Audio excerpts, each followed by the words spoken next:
अरे मतिया गईली पगलाई साह तनी खाल दवाई। मतिया गईली पगलाई साह तनी खाल दवाई। खाल दवाई हो खाल दवाई। खाल दवाई हो खाल दवाई। मतिया गईली पगलाई साह तनी खाल दवाई। नमस्कार, मैं हूं मदन राज और आप देख रहे हैं राज तक न्यूज। मैं इस समय मऊ में हूं। बता दूं कि देश के गृह मंत्री अमित शाह के बयान को लेकर खास करके दलित समाज बहुत नाराज है और आज बहुजन समाज पार्टी के तत्वाधान में इसी को लेकर धरना प्रदर्शन किया गया मऊ कलेक्ट्रेट में। और हमारे साथ लोग हैं बहुजन समाज पार्टी के तमाम नेता। तो इन्हीं लोगों से हम बात करेंगे कि क्या सच में गृह मंत्री अमित शाह जी यानी बाबा साहब भीमराव अम्बेडकर जी का अपमान किए हैं। तो सर, आपका नाम क्या है?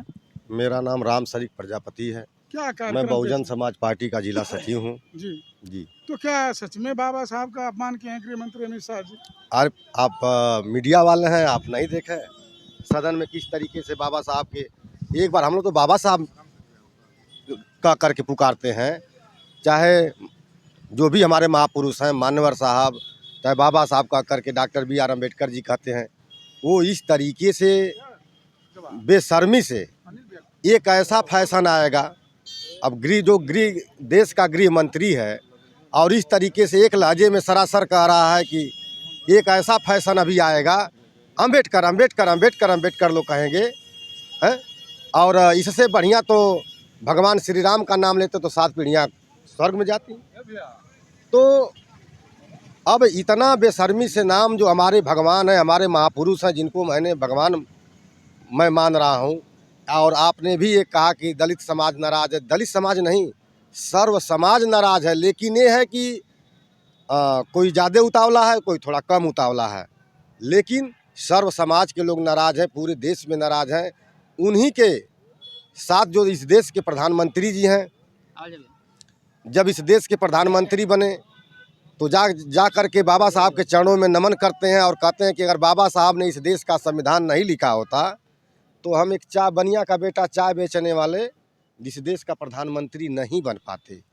तो उनको भी देखना चाहिए।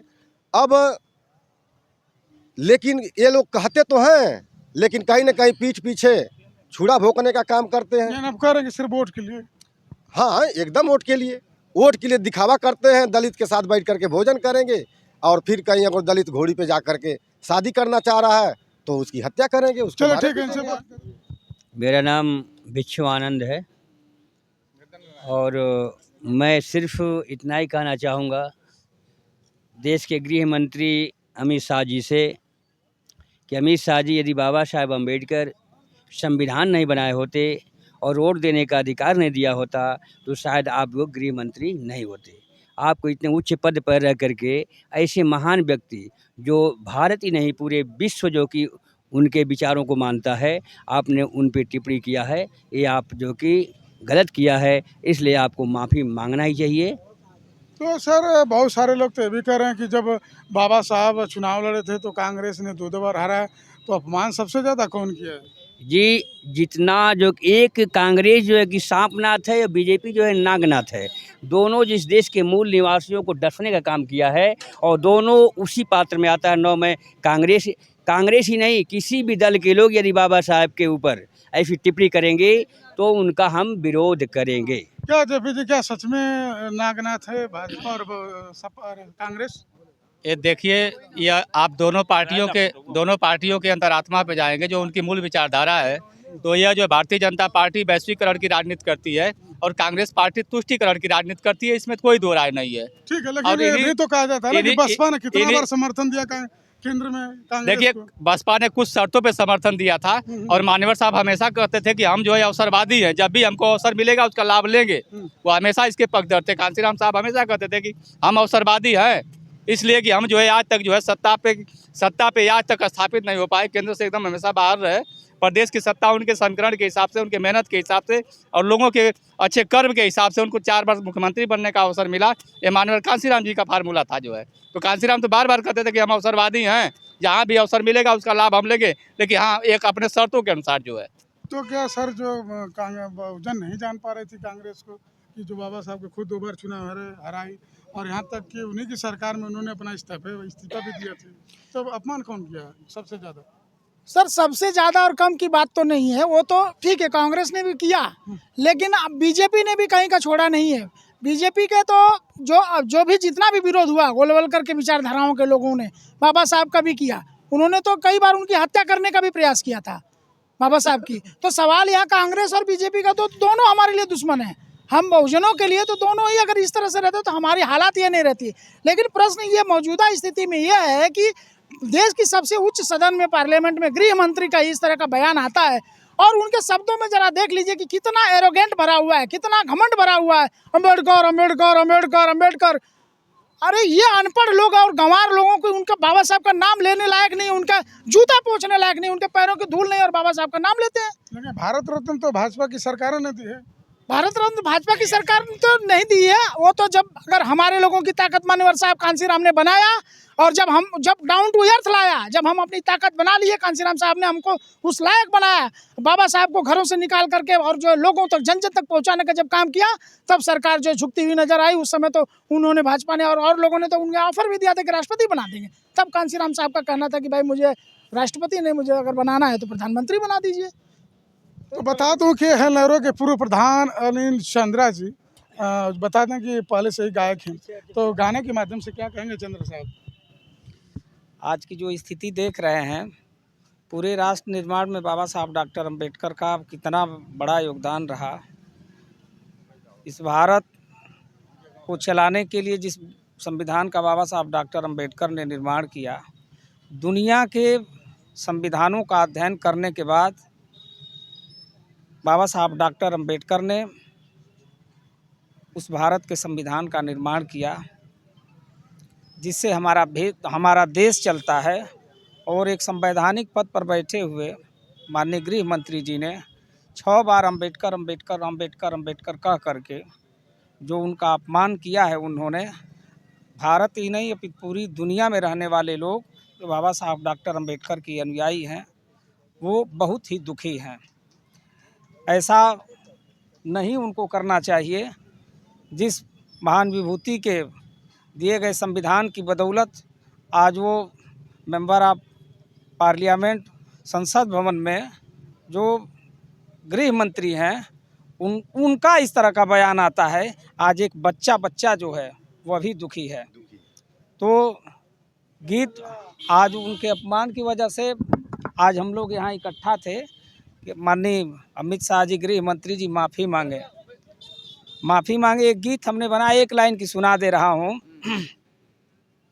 बालेश्वर चाचा जी जो गीत गाते थे उसी पर मैंने एक गीत गाया है। मैं समझ रहा हूँ कि ये घबराए हुए लोग हैं और ये लग रहा है इनको कि अब हमारी शासन सत्ता अब हमसे अब दूर होने वाली है, तो इसीलिए इस तरह के बयान वो दे रहे हैं। मैंने एक छोटी सी गीत गाया है जो अभी मेरे चैनल पर अभी छुट्टी है, आज ही प्रयास कर रहा हूँ। आई रई रई रई रई रई रई रई रई है। अमित शाह जी ने कहा कि अंबेडकर कहना फैशन हो गया है, अगर भगवान का नाम लेते तो उनको स्वर्ग मिल जाता। तो इसलिए मैं कह रहा हूँ, अगर वो जानते हैं तो बताएं। कहवा स्वर्गवा बनल बाए भाई, के हुए जो हो खेऊ रहिया बतावे, के करमाई बाबू स्वर्ग में पहुँचले, मनवा के हमारी भरमवा मिटावे, जियते उ पहुँची ना मुअते उ जाला, आ वापस जे आइल वो कर दर्शन करावे। हम माननीय गृह मंत्री जी से पूछा थी कि जे अगर मर गइल बा तो उ गइल तो अइबे ना कइल, जे जियत ह आ उ कहिया जाई तो अगर जियते आके बताई लोगन के, जब ये पता चली तब न जानी कि कहाँ स्वर्ग हो कहाँ नरक हवे। तो यही लिए हम कहत हई आई रई रई रई रई रई रई रई रई है। अरे मतिया गईली पगलाई, साह तनी खाल दवाई, मतिया गईली पगलाई, साह तनी खाल दवाई, खाल दवाई हो खाल दवाई, खाल दवाई हो खाल दवाई, मतिया गईल पगलाई साहतन खाल दवाई। बहुजन समाज को स्वर्ग की बात करते हैं तो बहुजन समाज तो आज जागरूक हो गया, इसीलिए कह रहा हूँ देला संविधान पूरा बहुजन के स्वर्ग हो, देला संविधान पूरा बहुजन के स्वर्ग हो, बहुजन के स्वर्ग भैया बहुजन के स्वर्ग हो। न हमें कपड़ा पहनने का अधिकार था, न अच्छा भोजन करने का अधिकार था। हमारी ज़िंदगी कैसी थी, कुत्ते बिल्ली से भी बदतर थी। आप लोग जिम्मेवार पर्सन हैं, आप लोग जानते हैं बाबा साहब ने उस नाली और पोढ़े से उठा करके हमको यहाँ पहुँचाया है, तो ये बहुजन समाज उन क्यों नहीं तैयार रहेगा। तो इसीलिए कह रहा हूँ कि नहीं सहब भीम के बुराई साहत निखाल दवाई, नहीं सहब भीम के बुराई साहत निखाल दवाई, बहुजन समाज खाला भीम के कमाई, बहुजन समाज खाला भीम के कमाई, भीम के कमाई हो भीम के कमाई। बाबा साहब का नाम हिमालय से भी ऊंचा है, तो अगर आप उनसे ऊंचा बनना चाहते हैं तो देख लीजिए आप भी। इसीलिए कह रहा हूँ कि के नापी भीम के ऊंचाई साहत निखाल दवाई, के नापी भीम के ऊंचाई साहत निखाल दवाई, मतिया गईल पगलाई साहत निखाल दवाई। मैं चाहूँगा कि माननीय गृह मंत्री जी इस भारत देश में ही नहीं पूरी दुनिया में जितने लोग बाबा साहब के अनुयायी हैं उनसे माफ़ी मांगना चाहिए उनको, तभी ये रोष खत्म हो सकता है। उनको ज़रूर माफ़ी मांगना चाहिए जो उस तरह की भाषा का प्रयोग उन्होंने किया है। मैं उसकी घोर भर्त्सना करता हूँ, उसकी घोर निंदा करता हूँ। आज बाबा साहब डॉक्टर अम्बेडकर की बदौलत ये बहुजन समाज सर उठा करके जीवन जी रहा है, यही उनसे देखा नहीं जा रहा है। सच तो यही है। चलिए ठीक है, बताइए ना।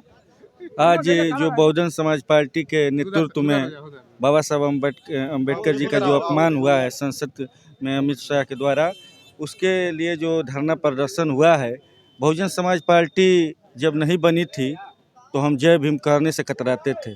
1995 के पहले का इतिहास उठाकर देखिए, हम चट्टी चौराहे पर जाते थे और कोई एक सामंती बैठा होता तो हिम्मत नहीं होती थी, लेकिन 1995 में बहन जी जब मुख्यमंत्री बनी तो आज धड़ल्ले से हम चट्टी चौराहे पर जाते हैं, उन्हीं सामंतवादियों से जय भीम बोलते हैं और जय भीम बोलते हैं तो भी अभिवादन में जय भीम हमको बोलने का कार्य करते हैं। इस तरह से बहुजन समाज पार्टी को छोड़ दिया जाए तो पूरे देश में जितनी पार्टियां चलती हैं वो बाबा साहब अम्बेडकर के नाम पर सिर्फ राजनीति करने का काम करती है। चलो ठीक है, बता दें कि बसपा का आज धरना प्रदर्शन था और कह रहे हैं लोग कि दलित ही नहीं पूरा सर्व समाज नाराज है। ये तो आने वाला चुनाव में रिस्पांस निकलेगा एकदम।